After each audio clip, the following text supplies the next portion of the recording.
अलग भगत ने अपना आदिवासी स्टाइल से जयराम महतो को क्या करारा जवाब दिया है, तो ये वीडियो देख लेना।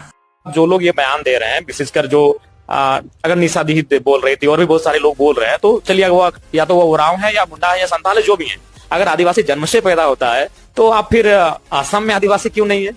देखिए, इनको लगता है कि वही लोग पढ़ते लिखते हैं, हम लोग तो कुछ जानते नहीं है। आदिवासी जन्म से होता है या सरकारी कागज से? हमारे डुमरी के एमएलए जयराम दादा ने तर्क दिया, असम वाला, बोले कि अगर आदिवासी जन्म से होता है तो असम में हमारे संथाल, उरांव, मुंडा भाई लोग ओबीसी में क्यों हैं? वो इसलिए दादा क्योंकि उन्हें टी ट्राइब कम्युनिटी कहा जाता है। मतलब वे मूल रूप से झारखंड, ओडिशा और छत्तीसगढ़ के निवासी हैं, जिन्हें 19वीं सेंचुरी में चाय बागान में काम करने के लिए अंग्रेजों के द्वारा असम में लाकर बसाया गया था। और उन्हें एसटी की सूची में इसलिए अभी तक शामिल नहीं किया गया क्योंकि वहाँ की जो ओरिजिनल ट्राइबल कम्युनिटीज है, जैसे आपकी देवरी, गारो, खासी, नागा इत्यादि के जो पॉलिटिकल और डेमोग्राफिक राइट्स है, उनका चीरहरण ना हो सके। क्योंकि अगर किसी को भी एसटी के स्टेटस में शामिल कर दिया गया तो वो रिजर्वेशन बैलेंस को अल्टर कर देगा। तो ये हक की नहीं, अस्तित्व का सवाल है, क्योंकि एसटी का दर्जा कोई गरीबी हटाओ योजना नहीं है। ये उन समुदायों के लिए संवैधानिक सुरक्षा कवच है जिनकी अपनी अलग भाषा, संस्कृति और जल जंगल जमीन से जुड़ाव रहा है और जिन्हें समाज की मुख्य धारा से सदियों तक अलग रखा गया था। जयराम दादा ने दूसरे राज्य का उदाहरण दिया, चलिए हम भी देते हैं। राजस्थान में गुर्जर समाज ने एसटी दर्जे में शामिल होने के लिए कितना बड़ा आंदोलन किया।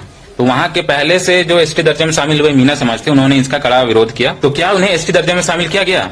नहीं। क्यों? क्योंकि वे जानते हैं कि अगर कोई सामाजिक और राजनीतिक रूप से उनसे मजबूत है और कोई एक बड़ा समाज एसटी सूची में शामिल किया जाए तो पहले से कमजोर आदिवासियों का हक मारा जाएगा। नौकरी, पढ़ाई और राजनीति में जो थोड़ी बहुत जगह आदिवासियों को मिलती है वो भी खत्म हो जाएगी। ये एक छोटी सी तलैया में बड़ी मछली छोड़ने जैसा है। हमें कुर्मी समाज से कोई दुश्मनी नहीं है, वे हमारे भाई हैं और झारखंड के एक मजबूत अंग है। अगर उन्हें लगता है कि ओबीसी में रहकर उनका विकास नहीं हो पा रहा है तो इसका समाधान एसटी सूची में घुसना नहीं है। झारखंड के कुर्मी समाज एक खेतिहर कम्युनिटी है और अगर उन्हें लगता है कि ओबीसी में रहकर उनका जमीन सुरक्षित नहीं है तो वे सरकार से मांग करे आदिवासियों के सीएनटी एसपीटी एक्ट की तरह एक ऐसा कानून जिसके तहत उनका जमीन सुरक्षित रह सके। दूसरी बात है, ओबीसी आरक्षण को मजबूत करे। अगर जरूरत है तो मोस्ट बैकवर्ड क्लास की एक अलग श्रेणी बनाई जाए जिसके तहत कुर्मी समाज की जो सही हक है वो उनको मिल सके। हमारे पूर्वज बिरसा मुंडा, सिद्धू कानू ने अबुआ देशों में अबुआ राज के लिए अपनी जान दी थी। आज अगर उस हक को, उस पहचान को कमजोर किया जाएगा तो इतिहास हमें कभी माफ नहीं करेगी। तो मैं अपने भाइयों को कहना चाहूंगा कि झारखंड को आगे बढ़ाने के लिए हमें साथ काम करना चाहिए, एक दूसरे का हक छीनकर नहीं बल्कि एक दूसरे का हक सुरक्षित करके। तो आपसे अनुरोध है, इस वीडियो को हर एक कुर्मी आदिवासी भाइयों तक पहुंचाया जाए जिससे लड़ाई के बदले समाधान निकले।